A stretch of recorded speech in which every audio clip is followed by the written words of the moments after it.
Hey, Robbie. Hey, Donna. How are you two? We're great. How you doing? I'm so good. Thank you for joining me today. I appreciate it. Thanks for having us, dude. It's pretty cool.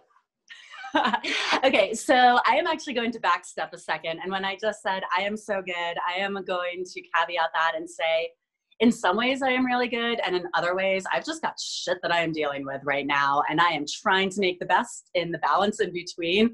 And I want to know how you two really are. So tell me everything. Same. you know,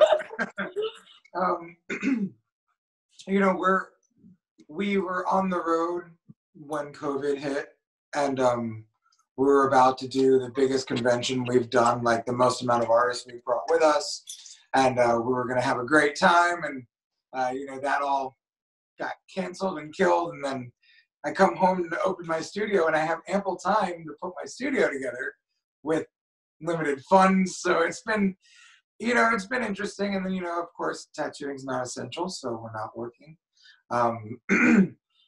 But you know, we get money here and there, you know, from deposits and art, and you know, selling pictures and all kinds of crazy shit. But you know, I mean, we've just been kind of dealing. You know, some days are bad. Some days are mediocre. Some days are phenomenal, and some days are good. You know, I mean, yeah, feel like it. You know, like, but I personally try to do the best I can to be the best I can. And if I can't be that, at least acknowledge it and try to rectify a solution to becoming better. You know, solving the old problems that were created from, you know, quarantine blow-ups, you know, which I feel like everybody's kind of having in weird ways. Oh, yeah. I've started calling it COVID crazy, that people are just going, and it's specifically COVID crazy. Like they weren't crazy before and now they are. And I'm just like, yeah, oh, it's a new person that I have to deal with all of a sudden. Like, it's kind of weird though, because I feel like we got kind of used to being stuck in somewhere with us being in the hospitals since basically from May until November. Yeah. And May 10th, it'll be a year since my foot fell off. So, you know. I was going to say, I wanted to backtrack and talk to you a little bit about how that's going also, but that's an interesting point. And I feel similarly too, that in some ways I've done better than others because I'm used to contracting and I'm used to working from home. And I'm used to having to be really accountable to my own actions and my own life in that way of just project management and drive on an internal basis. And having you two, I mean, you with the hospital situation and kind of the isolation, like you've learned how to work as a team together really well for the previously, huh? We have our moments. Yeah. You know, we've learned. And learning is difficult. You know, we're still learning every day. Absolutely. You know, she and I come from two totally different backgrounds and ways of thinking in certain ways, and some very super similar and almost exact ways of thinking. So, you know, we just kind of have to learn how to bridge the gap between here and there. Mavis thinks it's playtime right now. I just want to like crawl through and pet her so badly right now. Right?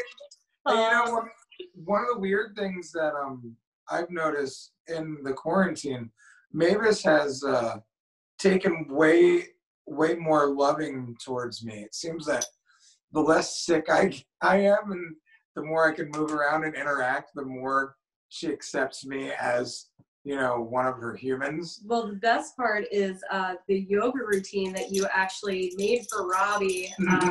Every time he does that, Mavis, it makes her entire life, because now Daddy's on the floor.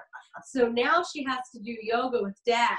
And she has to rub all over Dad. And it's literally just the cutest thing in the world. And I'm on the mat every day, whether it's yoga or it's abs, you know, and she's just down there every time. Every time. It's hilarious.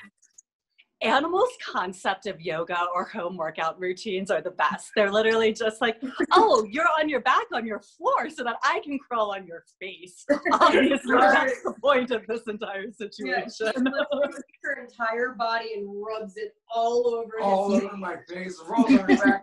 It's hilarious. And like, I work out in the corner over there. I've got my resistance bands and all that stuff. And like, I put headphones in and kind of go away.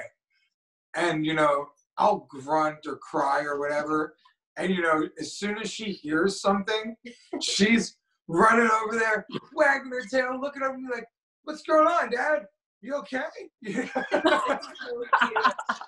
And she'll come out from under the blanket, like all sleepy and stuff, just excited as hell to be there, saying what's up and making sure I'm okay. Yeah, my cat loves to curl up right in the middle of the yoga mat, which is fine in certain positions and in other ones. And then he'll look at me just like, what? Like, what are you doing? And how dare you interrupt my like lying on my back section? So like, I'm comfy, bitch. You move. Like, buddy. I know, it's great. Yeah. Maybe she's less like screw you and more like, well, I'm here, love me. Like, I've been painting, and the other night that's cats versus dogs for you though too, right? Right. Yeah. Right. Yeah. Come here, Mavis. I was painting the other night. I was painting a canvas and I got pink paint all over her because she kept jumping on my lap while I had, you know, my paper plate with paint on it and my paintbrush in my hand. So she got it all over her butt and all over her undertail. It's hilarious. But yeah, it's great how like she just wants to be around me all the time now. And I think it's because she notices I'm healthier. It's weird. It's an interesting way to think about how animals think or, you know, act on instinct. Well, also, so do you feel healthier now post amputation? Like, are you? Oh, yeah. Well, I mean, not even a matter of like healthy, like mentally, I'm healthier. I'm in a better state because I'm a big, strong, dumb man. You know, like I break things, I pick things up, I put them down. You know, like so when I turned into this like fragile bitch ass flower fuck, like I'm like, what's going on here? Like, you know, fragile bitch ass flower fuck is totally going to be the name of this episode, by the way. Dude, totally. Right? Yes, absolutely. Because like I'm just laying around, like, you know, some days feeling sorry for myself. You know, a lot of days crying, scared. You know, trying to find the motivation to be positive. Trying to find the motivation to do art. Like a lot of the reason why I did videos was because I knew going through scary and really tough shit was going to help people watching be like, oh, yeah, I've had so many people be like, yo, I stubbed my toe or I broke my toe or I broke my leg or I broke my arm. Or, wow, man, I'm just so stoked that like I can go to you for, you know, strength. And I'm like, yeah, man, I'm great that me turning into a pile of shit soup and crying all over the fucking place is strength.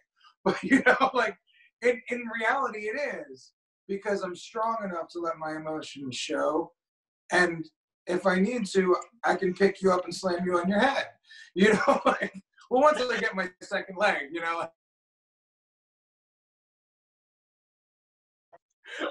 I'll hit you with my crutch now if I have to.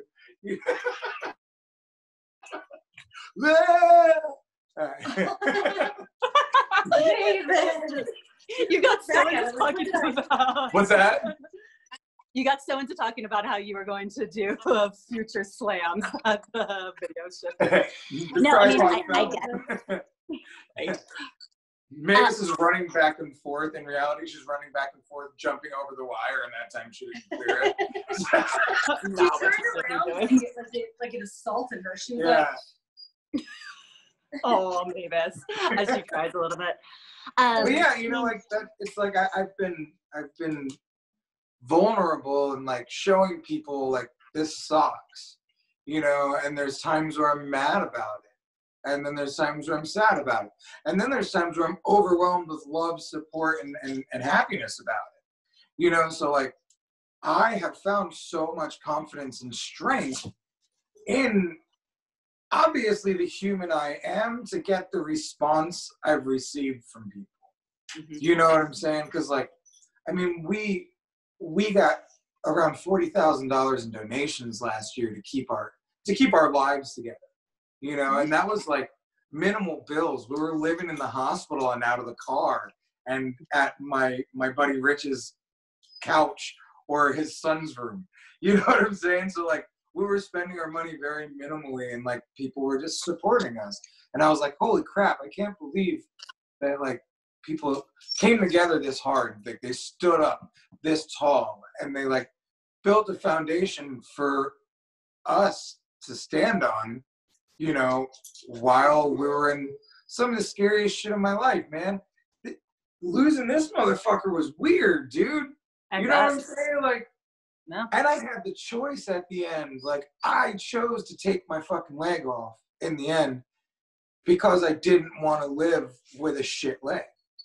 You know, like, if he would have kept his leg, he would have had to walk with a walker basically or like a cane his whole life. He wouldn't have been able to run. He wouldn't have been able to do anything. Like, I would have been able to wakeboard, but like if I would have hit a 10-foot jump or tried to do a backflip, what kind of damage am I doing to my shitty leg? You know, this way, like, they have these weird sleeves that go over your prosthesis that, like, that won't pull my fucking leg off if I'm wakeboarding and, like, I hit the edge wrong. You know what I'm saying? Like, it's just so crazy what science and technology in medicine have to offer me in prosthesis versus the limb salvage that they could have done, but I don't want a 30% leg. Well, and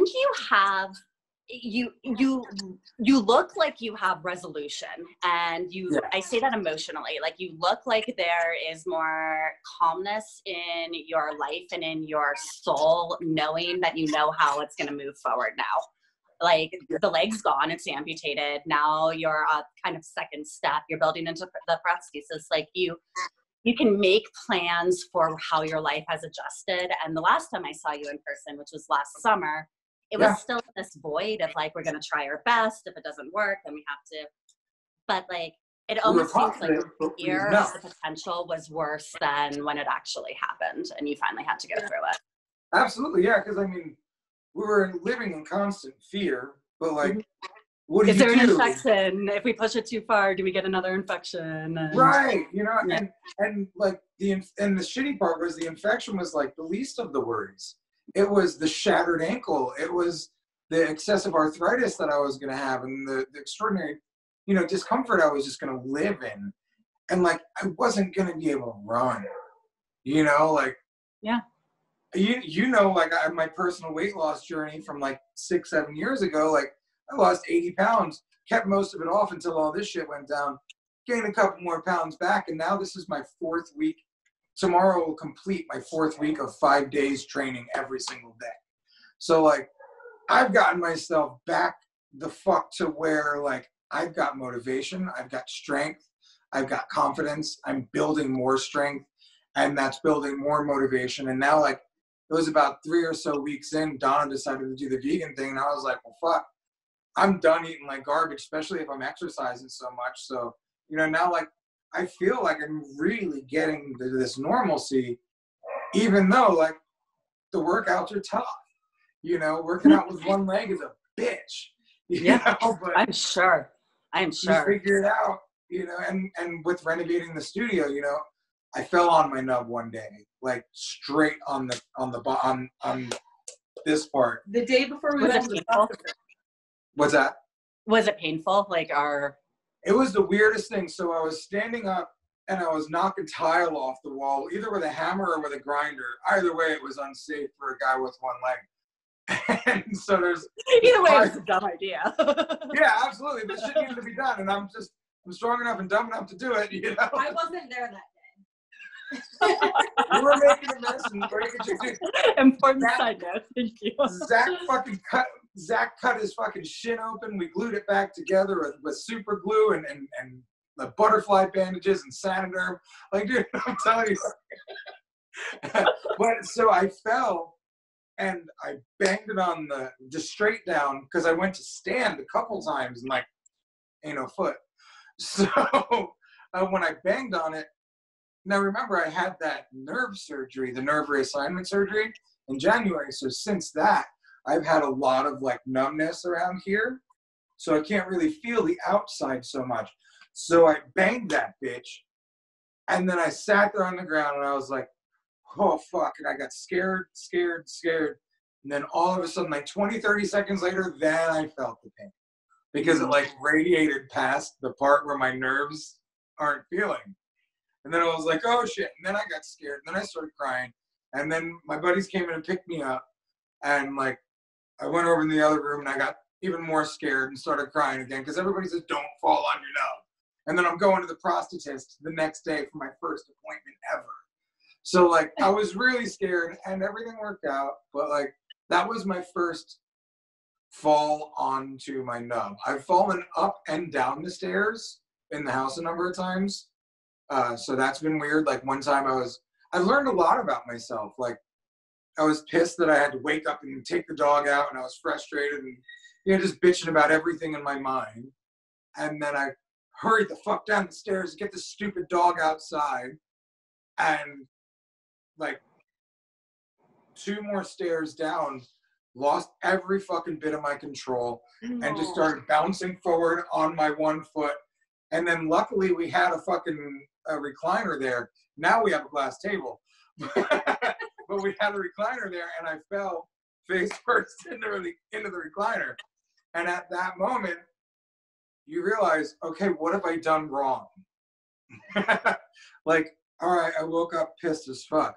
All right, I acted angry. I angry walked down the stairs on crutches with one leg when I'm sleepy. Like, that's a terrible idea. So, like, it's taught me to, like, actually take mindful steps. Yeah. Literally. Things with one leg, you know, and I can't wait. I can't wait for, you know, what's going to happen when they call me again and say, hey, we got this custom liner built for you. And I stand on, you know, fucking leg again, you know, like that'll be really cool. So I'm really excited for that. And, it's been weird trying to get there, but like, it's exciting. The fears and the tears are more motivational now.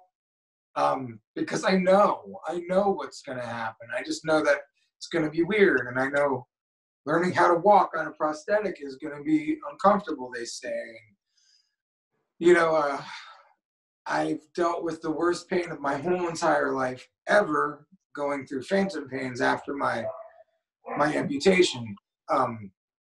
They were bad. Yeah. I read some of your posts.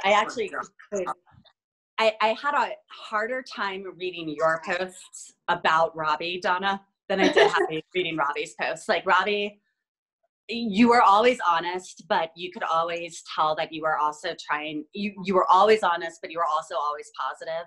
And Donna was just come in like, he's fucking crying and I don't know what to do to make it better.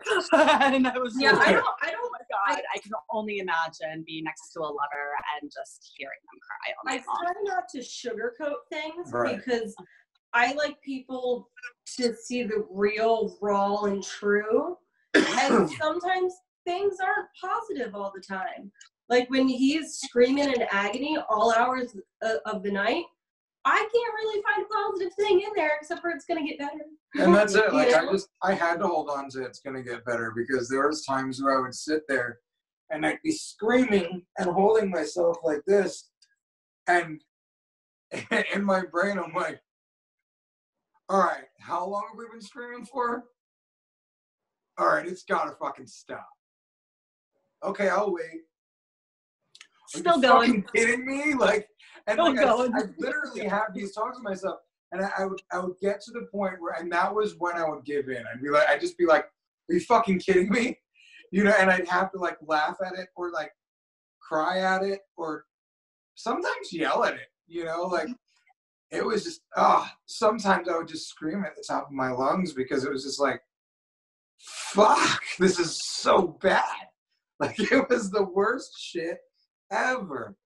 And it taught me how to deal with COVID-19, You know, like it taught me how to deal with the world shutting down.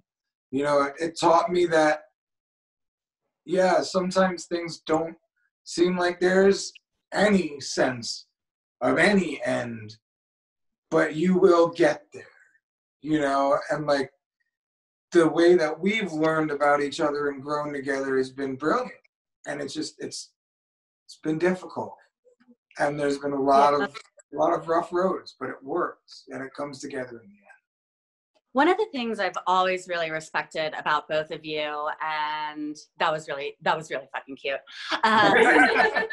One of the things that I've always really respected about both of you, and that we've related on, is that you guys know about like my past history, and that your situation with your leg was in part accident and in a little bit part based on an action you participated in. My situation was 100% based on actions I participated in. So I don't want to try to compare them in like a victimization role on my behalf. I was really active in a lot of the pain that I caused myself.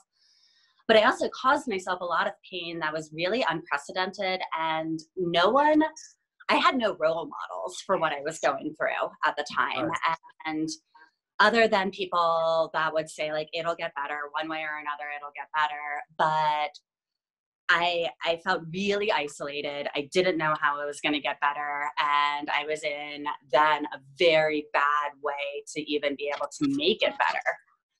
And I think that we've both had to learn to come to those moments of like who you really are and find that really guttural strength of the entire world is going to change for me. Like my life is going to be forever different because of this set of circumstances. It will never go back and it will never be the same. And I just have to fucking deal. And I've seen a lot of that in your story also, both of your stories. And I really admire it. But like, trust me, I relate to those moments where you're just like, fuck. Or like something happens and you're just hysterically crying. Like, yeah.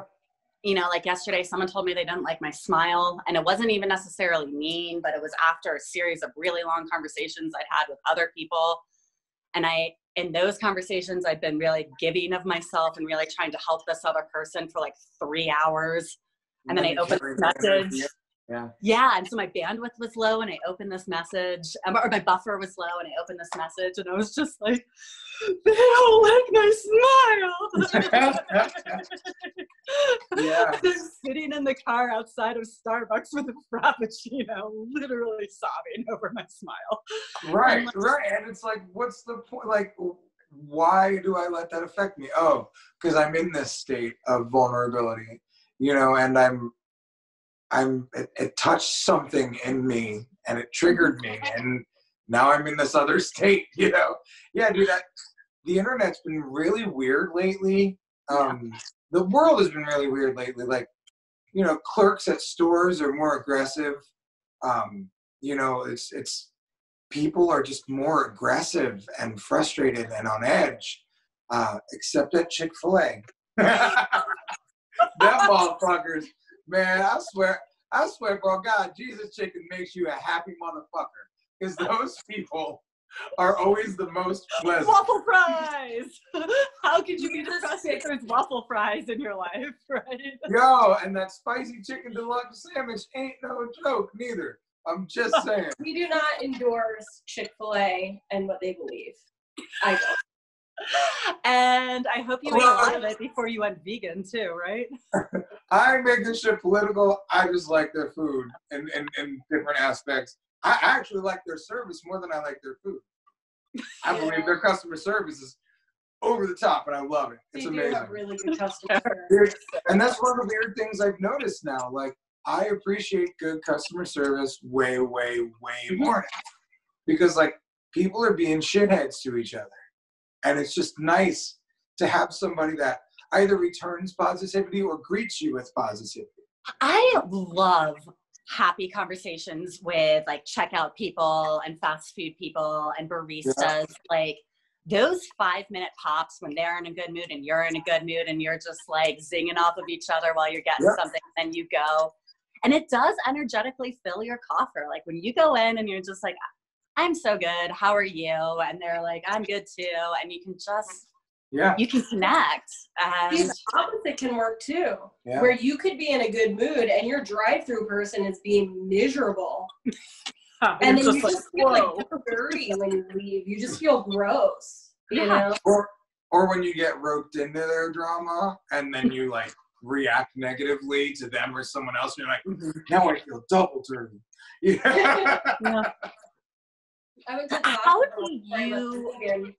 And I tipped the Taco Bell people. I think I had like $2 extra in my change. And I was like, you know what, you guys are out here growing Corona, like just keep it. I know it's not much, but like still thank you. And they acted like I just gave them $1 million. It was phenomenal. And I hopefully changed their attitudes for the whole day. And then they were just stoked because they were, after that, they were like, this is awesome. This day's great. And I'm like, cool. Maybe if this is what needs to happen for like all like fast food workers to just be like super happy all the time, like tip your fast food workers, you know? I don't know. I think that there's something in here that comes back to acceptance and honesty somehow, that when you can be honest with yourself enough to be vulnerable and to be mad and to be sad and to have all of those reactions, that then when you are also, Zoom's like asking me to rate it in the middle of the call. I'll do that after Zoom. But like when you're able to really appraise yourself and who you are and what's happening, then when you are able to be authentic and happy and kind and genuine because you're feeling all of those, it translates really authentically.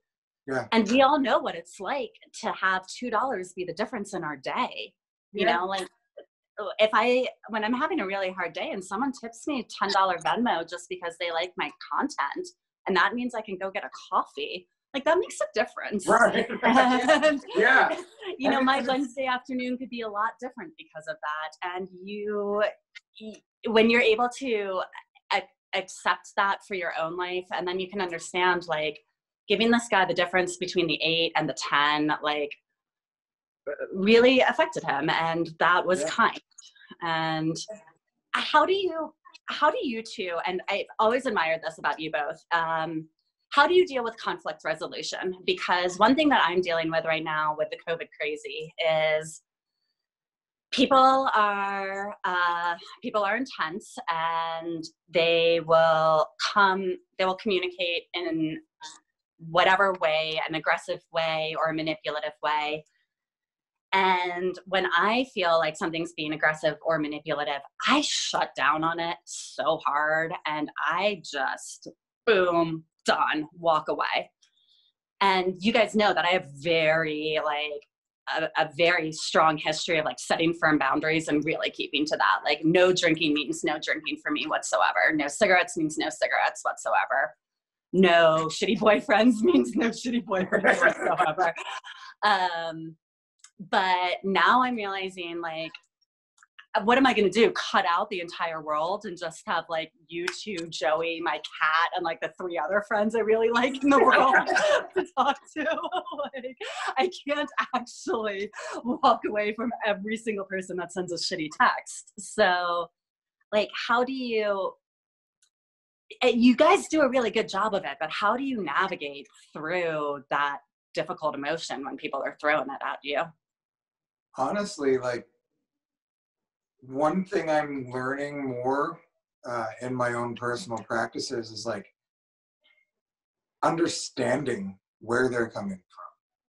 So if somebody says, look at this one-legged fucking idiot, great, man, that's awesome. You know, you're coming from a place of pain.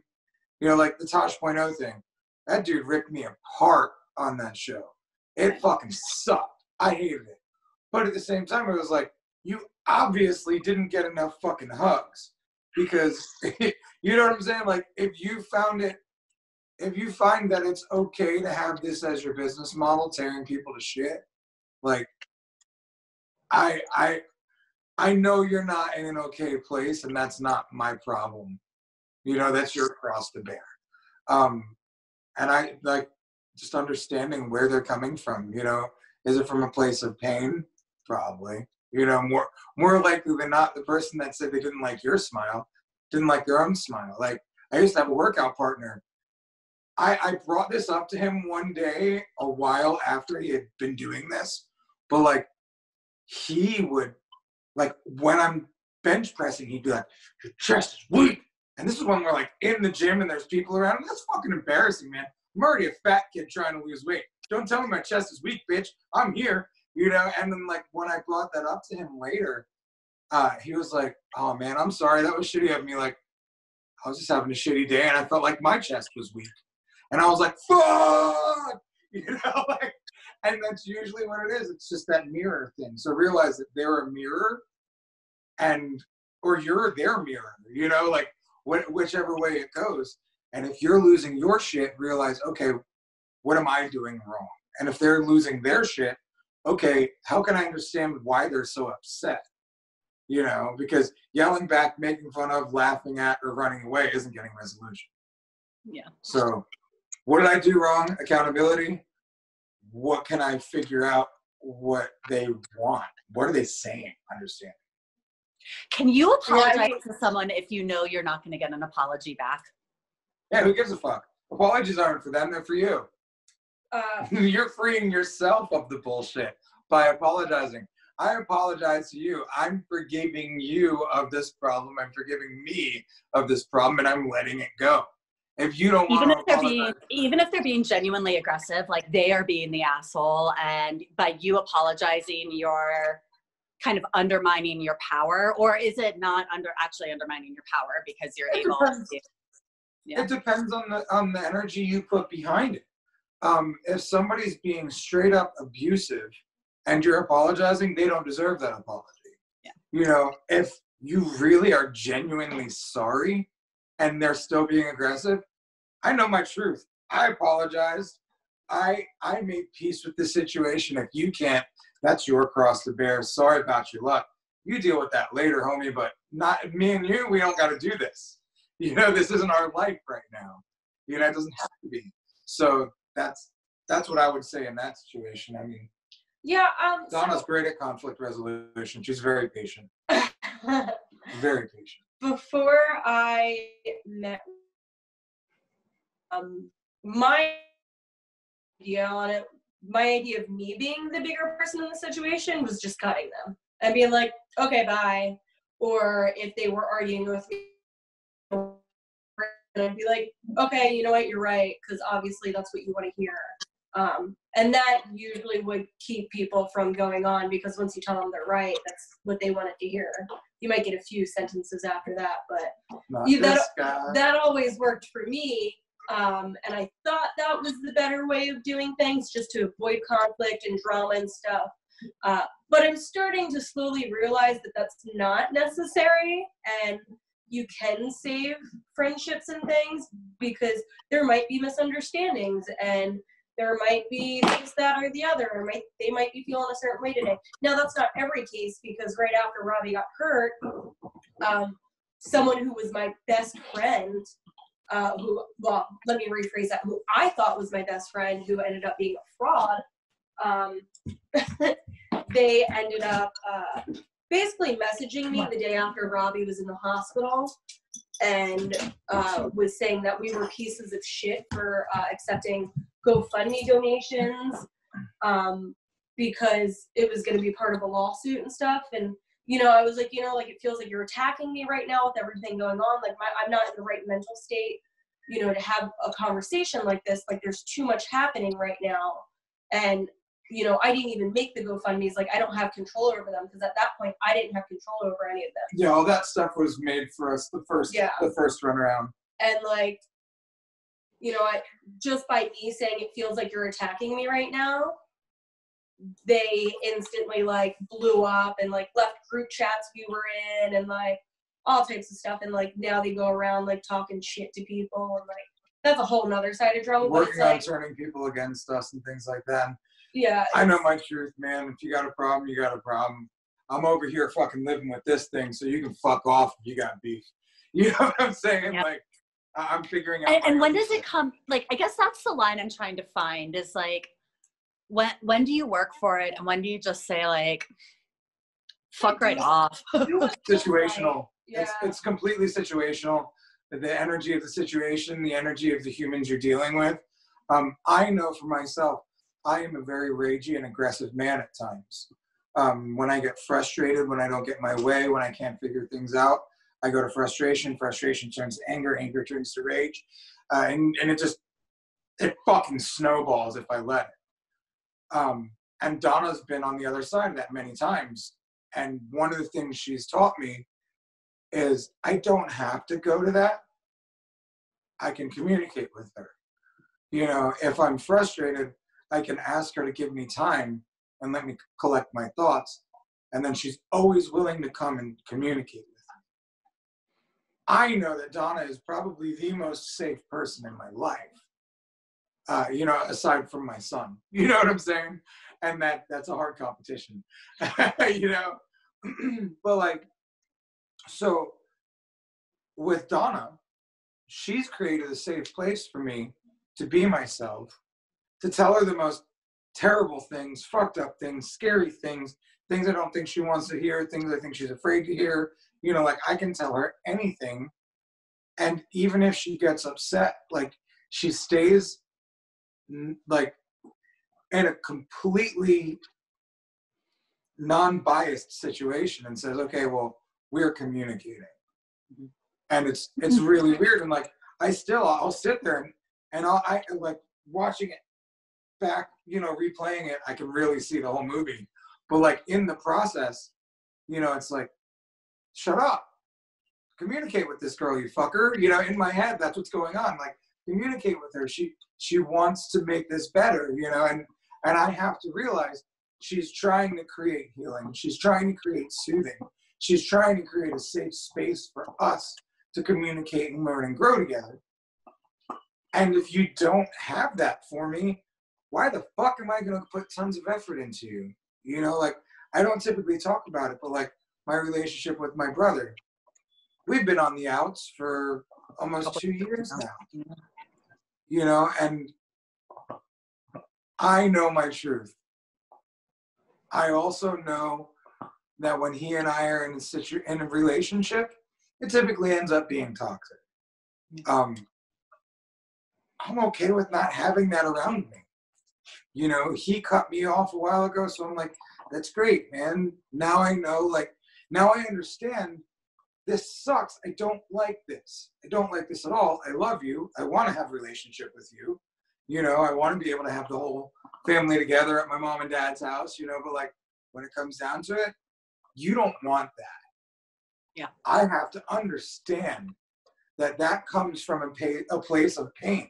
I don't know what your pain is, but obviously you got pain around me or something that reminds you of me or whatever. You know what I'm saying? So like, I have to acknowledge and decipher, no, you're not crazy for feeling the way you do. It's okay to safely and healthily remove yourself from a situation that is detracting from your life. You know, like, and don't shine. I have to talk to you. I don't know if I talked to you. I think you guys know about this stuff with my family, but I haven't said many specifics. I had to walk away from them last summer also, and I won't renegotiate with it. They are emotional terrorists to me. They hate my tattoos. They hate my lifestyle. I haven't talked to them about selling nudes. I can only imagine what they feel about it.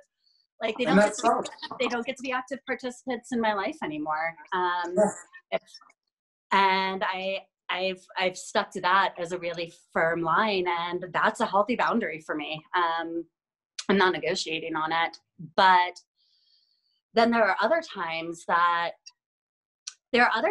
I will walk away from either a text or a conversation, not just, I can communicate really beautifully through a lot of difficult and intricate situations, but as soon as I sense it becoming aggressive or manipulative, I set up that boundary, and sometimes I'll walk away from it because I am so scared of what I will do on my end of it. Right. And Right.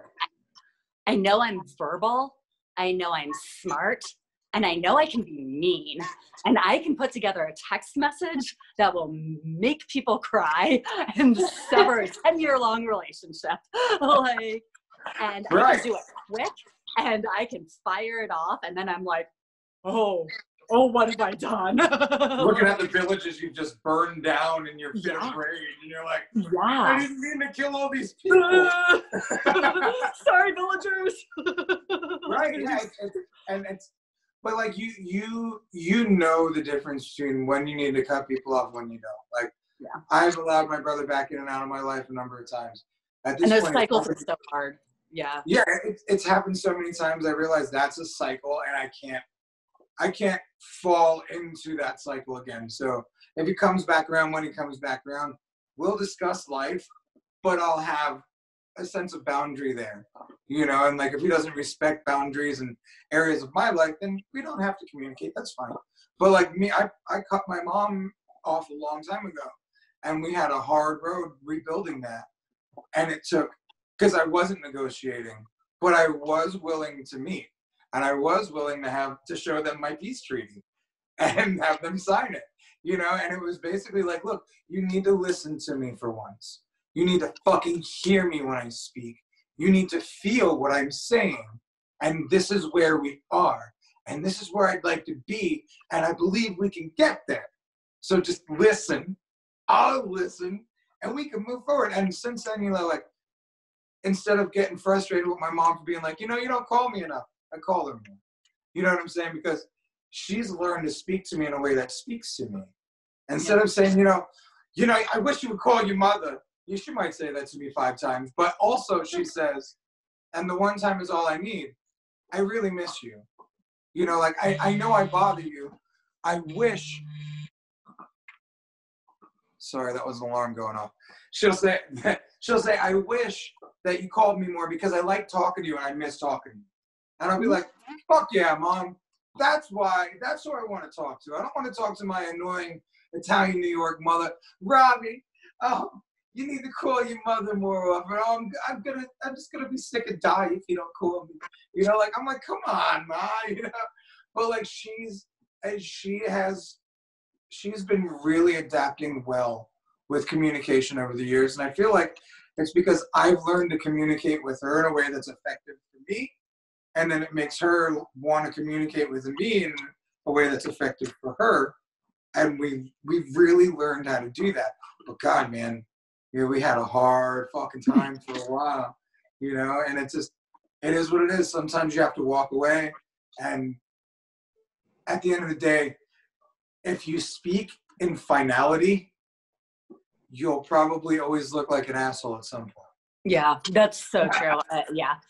If you speak in finality or absolute authority of like, this is the way that it's done, and this is like, well, of course that's how you mulch a garden. Like, and who the fuck am I to know about mulching gardens? Right. But like, sometimes, like, when somebody uses that absolute authority over you, you have to go into your intuition and realize, wait, are they using a fear-based absolute authority, using aggression to make themselves feel certain, you know, and feel strong, you know, because now they're just trying to overcome their lack of confidence with, you know, be big so the cougar runs away. You know what I'm saying? Like, so the bear will literally that. Like stand up so that, you know, be the Goliath so David will just walk, you know? Right. So. And it's really weird because when you're faced with somebody who's just being so wrong and overly aggressive, it'll sometimes put you in the state where you believe you're wrong. And that's a really hard point. And I feel like that's kind of what you're saying, you know, when you get to that hard point, that's when you just go inside. The answers are all fucking inside of us all the time. Yeah. We have an endless supply of love, patience, kindness, understanding, knowledge. We have all of the fucking knowledge of every situation we need to fucking get ourselves into.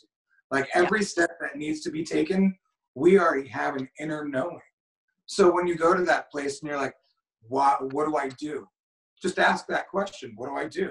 The universe will answer you. You know, yourself will answer you.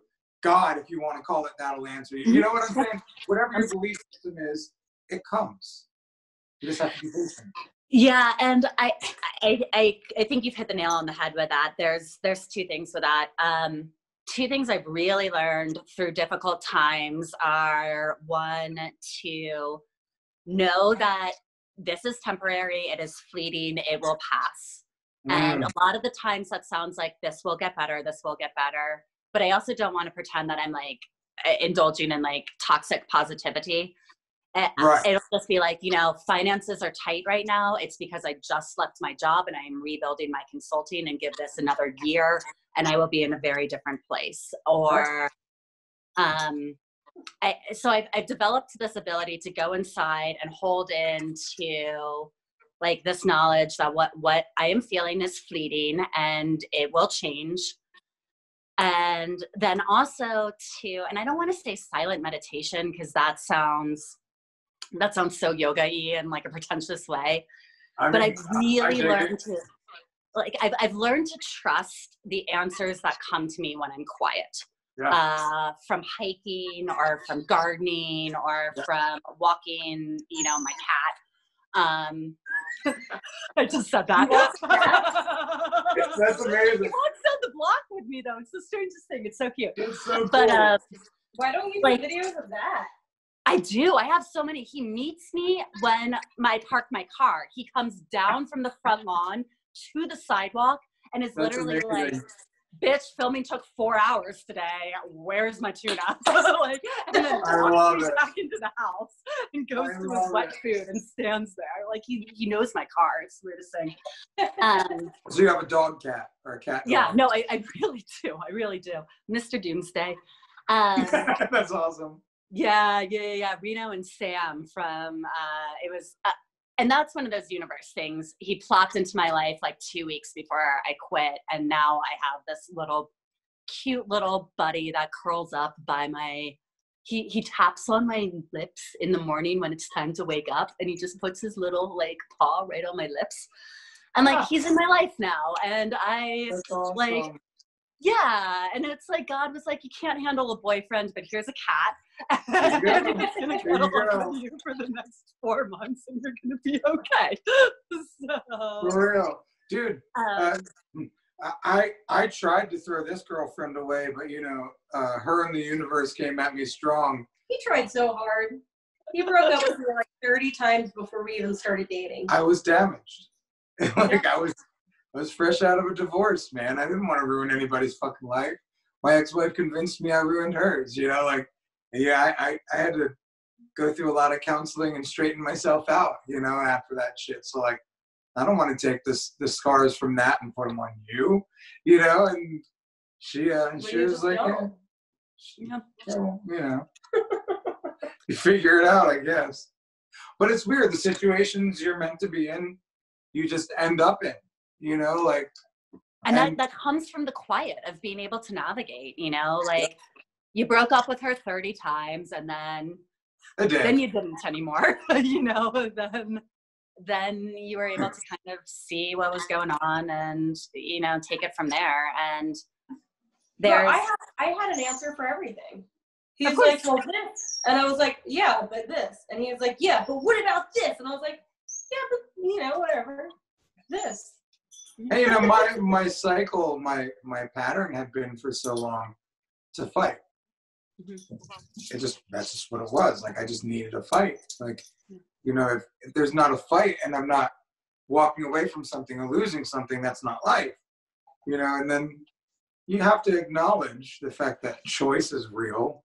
You know, like you literally have a choice and you have to make that choice. And that choice is to be happy or, you know, whatever it is, because you have an endless amount of it, you know? So it's been an interesting journey.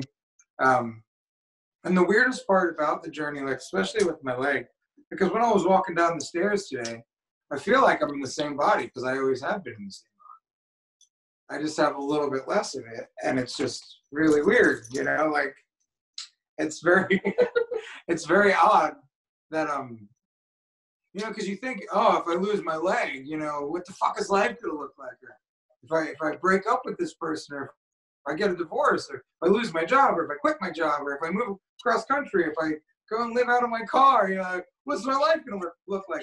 He's also strangely autobiographical right now. Well, it's all autobiographical.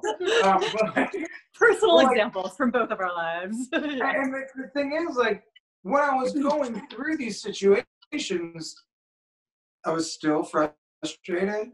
I was still lost at times. I was still happy at times. I was still peaceful at times. I was still angry at times. Fuck, my life is the goddamn same. Whether I'm fucking married, divorced, no leg, fucking living in a car, living in a mansion, living in a fucking shack, like living in an RV, like it doesn't fucking matter. My life is always the same. Pain, suffering, struggling are always going to be there, and I get to choose how much of each comes into my life to a degree, you know? And it's like, okay, well now I went through like some really shit dick pain. Like it was bad.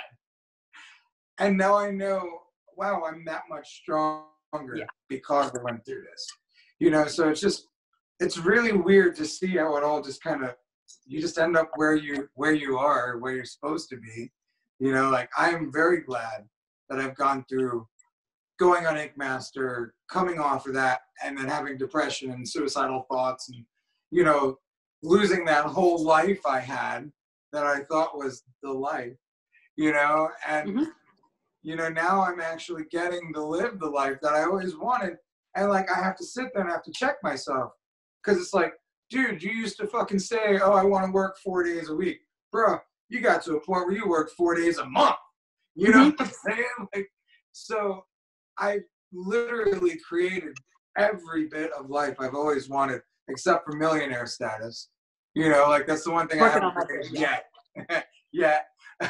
Like, and like, it doesn't matter. No matter what, I live in the same amount of pain that I fucking choose to live in. And I live in the same amount of joy and happiness that I choose to live in. And a lot of that has really come with being around Donna. Because, like, I always blame her for everything. And I'm like, wait, no, it's not your fault. Like, you know, dude, honestly, so this is a wild time. So when I started realizing, I still have both legs. One day we went for a pedicure when we were in Philly visiting her family.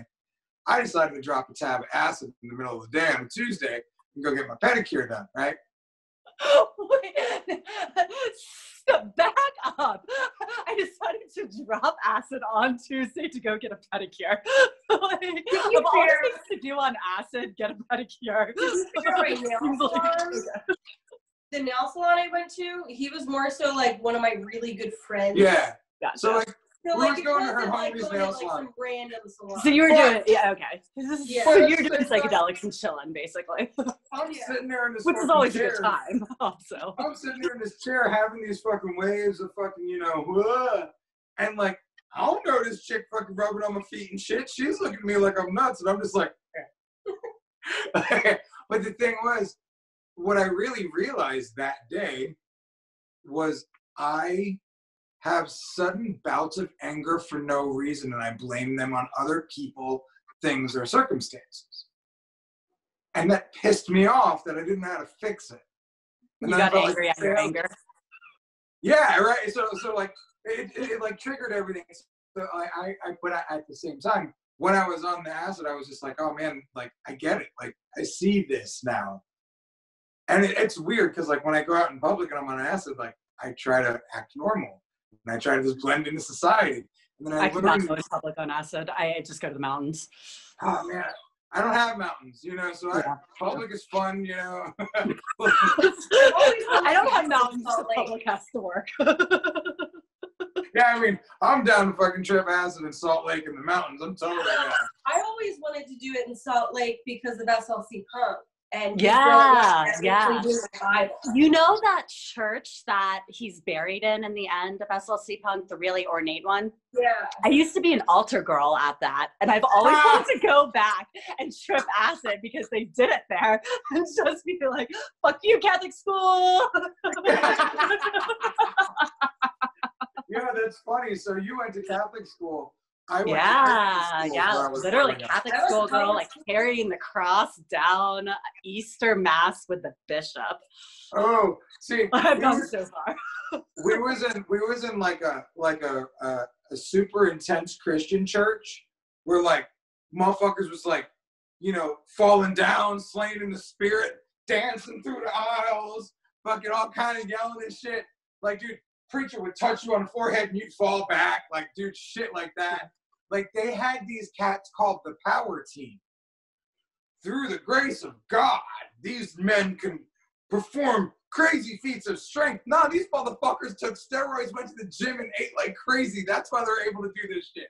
But like, we went to these crazy churches, like, man, like we didn't just go to the church. We went to the church. We went to the church school. We lived by the church. My parents was homies with the pastor and shit. Yeah. Like, it was, dude, it was like really, ooh, it was wild. And then my family background is the complete opposite, where my mom was raised in Catholic school, but they're both super against church and the religion and everything that has to do with it.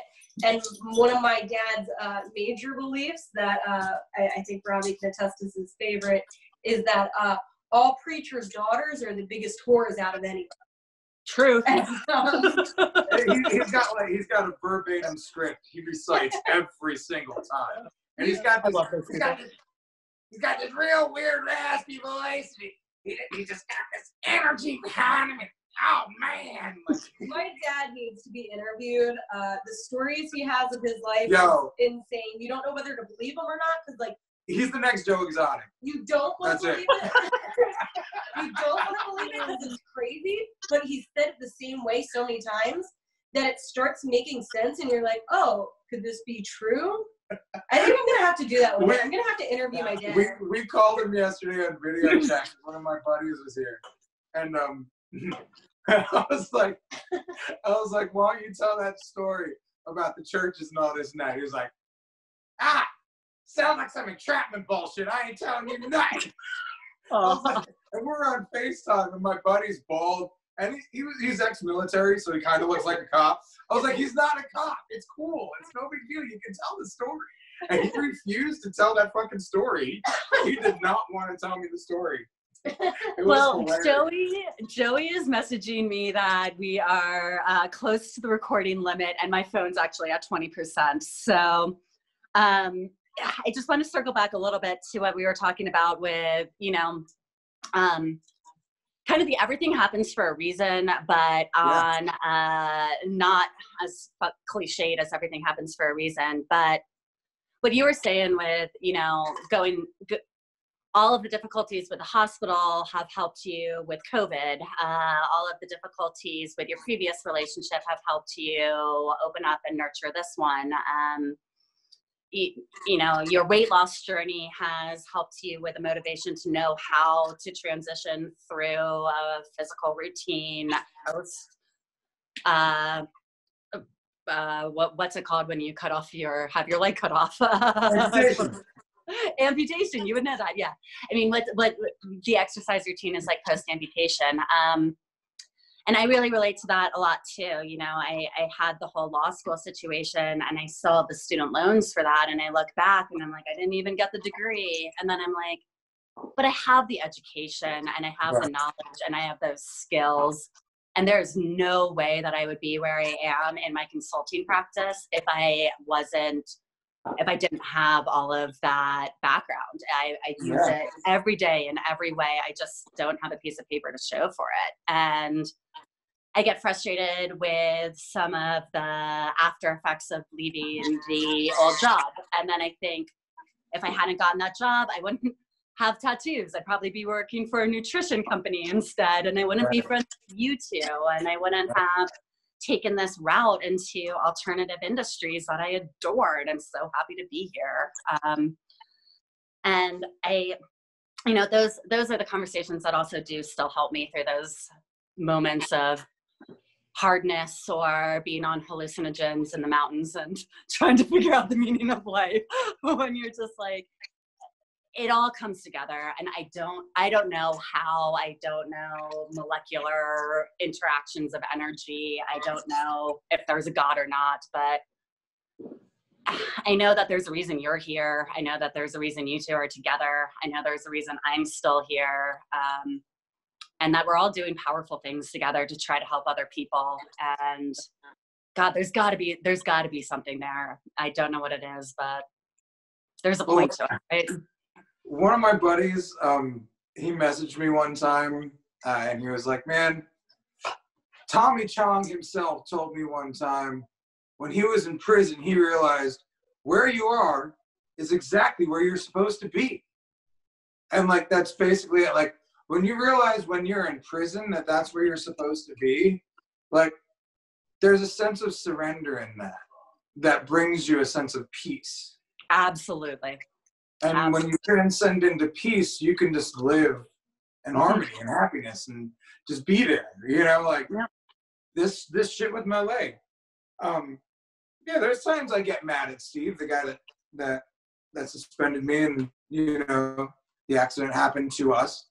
And then there's also there's way more times where I just realize that we're both living through this experience. I give him love from a distance, you know, and I just accept the fact that this shit sucks dick for both of us. No one wants it to be. Yeah. Like this isn't a place nobody wants to be in. You know, like the whole entire suspension industry has changed because of this. Conventions are changing. There's like Villain Arts does not have suspension anymore. They can't get insurance for it anymore. So you know, the days of flying high in the sky with hooks in your body for exhibition, that's not as acceptable anymore. So you know, with that, my whole life changed, and I just had Tommy Chong it and just, you know, accept that where you are is where you're supposed to be. When you're sitting there in a hospital bed and you fucking surrender, you can sleep a little more peacefully. You know, like you can not yell at Donna for whatever frustration's going on in your brain. You know, you cannot cry your face off because you're scared. You can just be there and just be okay. Yeah. You know? And I had to do the exact same analysis on my own guilt too, of being like, you know, me berating myself for the things that I have done and the actions that I have taken in my past are doing absolutely nothing for anybody. And the only pain that I am causing is to myself and to other people, because my actions, if I'm being mean to myself, then I'm being mean to other people too. And the best thing I can do for everyone to make an amends for that which I have done is to be healthy and happy. And it is to sleep well at night, and it is to get up in the morning and to do the best I can and to love myself with every ounce that I can, and to apply that love to change, to continuing to better myself and to changing myself and giving myself that gift. And I see you two doing that every day also. So I'm really glad for you. This talk has been awesome. I think that Joey will be excited to edit it all together. And give us some last words on your end. Just do a little bit of bio stuff. Tell us how we can support you, what anyone can do to engage with you or follow you. Hey, I'm Donna. At the end, we're like, by the way, this is Donna and Robbie. I don't actually think I introduced you. So I have a truckload, so you know, like I wanted to give her the opportunity to go first. You know, you can follow me on everything. It's Donna X Jean on Instagram. And Donna Jean Taylor on Facebook. Yeah. And then we have the Rad Movement. We have the Rad Movement on Facebook. We have the _rad_ movement on Instagram. And those are the motivation self-help platforms that I moderate, and that's what I created, and that's what Donna's been helping me hone and change and progress, and you know, so daily motivation and stuff, and deep talks, and basically self-help for people that wouldn't typically go to self-help because it's too fucking lame. You know, like I love those lame guys. Those guys are the guys I look up to, you know, but they're very plain to a lot of people. They're very boring. A lot of people don't resonate. A lot of people are like, those guys are rich douchebags. Like, There's a I'm like, no. sometimes, yeah. Right. And I'm like, well, they're obviously successful, and I can take what I want and leave the rest behind in these situations. But I want to bring something where you're leaving less behind and taking more with you for people that think more like us. For people that have, just forged their own path in life and haven't, followed the rules and I like to call them more normal people because we are the actual normal. Yeah, they're realistic. And the way I equate that is realistic. Like, we're realistic. We're real people. And that's what we're doing here with the Rad Movement, just trying to help folks. I've been transitioning my personal Facebook into more of a life coaching, motivational speaking page. And that's where I'm kind of generating or kind of guiding my life coaching clients. And the Rad Movement is something we do for free. And the life coaching is something I do for financial gain, as well as helping people dive deeper, really, like, because I've been buying tons of free content on the internet, and it's helped me a lot. But when I pay the coach, it is a totally different experience when you're with a coach one-on-one versus, somebody's free, Facebook, masterclass or whatever it is. Which is a lead generation video in the first place, yeah. Right, exactly. And that's fun, that's great. And ain't no shame to that hustle. That's solid. Because it works. Yeah. Yeah. You put in the work, you get the result out of any program that's valuable. But for me, I'm more about, like, hey, let's get to the one-on-one, let's get to the nitty-gritty. That's what you're coming to me to life coach for. With the YouTube stuff and the Rad Movement, it's just like, hey man, this is who we are. We're here living life, and we wanted to share that with you. And then everything else, I'm a tattooer also, like, done that for over 20 years. That's all just my name, at Robbie Ripoll, on Facebook, Instagram, Twitter, and the YouTube channel is the Rad Movement as well. And Cameos by Mavis has her own Instagram, and it's mavis.peanutbutter.s'mores. And she's a very perfect model. Yes, she is. She will also always be a pro team in my heart, regardless of my affiliation. She is my pro team. Certified Axis protein. She's certified Hollywood protein. She's the most sponsored puppy in the tattoo game. I love it. Yeah, and the last thing is Rad Ink, our tattoo shop that we're opening. Yes. That is Rad Ink Florida on Instagram, and Rad Ink Florida on Facebook. Of course, I always pick these great names that other people that aren't using have. So Rad Ink is taken by, I think, some kid named Verdink in some foreign country. Like, and he's got like 12 followers. So I'm like, come on, Verdink, let me get Rad Ink from you, bro. And then the Rad Movement, like some skate park from New Jersey that hasn't posted in 8 years. And we were in communication with them, and we were trying to get it from him. We were trying to buy the name from him, and then he just stopped communicating with us. But yeah, so everything's pretty self-explanatory. The Rad Movement, Rad Ink Florida, Robbie Ripoll. We try to keep it pretty straightforward. But yeah, we're just here trying to do a lot of different things. Same. Like, I'm a professional tattooer, but I've been helping motherfuckers change their lives for years just because I talk real shit with them. You know what I'm saying? Like, it's no jive talk bullshit. It's real, like, you want to fucking lose weight? Well, what do you do with your time other than eat and sit around and watch TV? You know what I'm saying? Like, let's make a change. Let's make a difference. Like, now, how many years after 2014 I started my journey of weight loss? Now, like, I'm a month in of just doing fucking resistance bands training, not even doing like weight training, and I feel a total difference all over my whole body just from putting in the work and doing it for a fucking month. Fast forward 3 months, 6 months, a year, like, And that's the cool thing. Like, I'm excited to be able to share that with everybody too, because now my whole journey is going to be Robbie with one leg turns into Robbie with a prosthetic. And now that motherfucker's lifting heavy and squatting crazy and doing backflips on wakeboards and doing tough mutter runs. And like, I'm really excited about that. I am so excited to experience Florida and to go hiking and adventuring because I've never done it and we haven't been able to. But once he gets his prosthetic, we're going to be able to adventure and go kayaking and do Florida stuff. And I'm so excited. Stand on a paddleboard and shit. Like, I love all that stuff. So, yeah.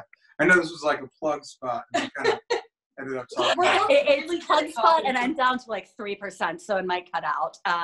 Cool. Well, that's it. We're done now. I love you, but we gotta go. Cool. It's so good to talk to you. I can't wait to circle back again, and I will invariably have a chance to chat with you guys. I'll tag you into all of it, and we will take it from there. Awesome. Well, much love. Thank you so much. So good to see you. Great to Take see care of you. yourselves. Keep us You updated too. and talk soon. We could probably do like another like fucking 4 hours of content in between the two of us not being able to shut up. I know, it's great. We should make it a regular thing. Seriously, we're just Totally like, down, let's man. talk about life. Totally down. I love you guys. All right, love. Give me Love you this too. a pat. Take care. Love you, Bye. Joey. Bye, Joey, silently on the other end.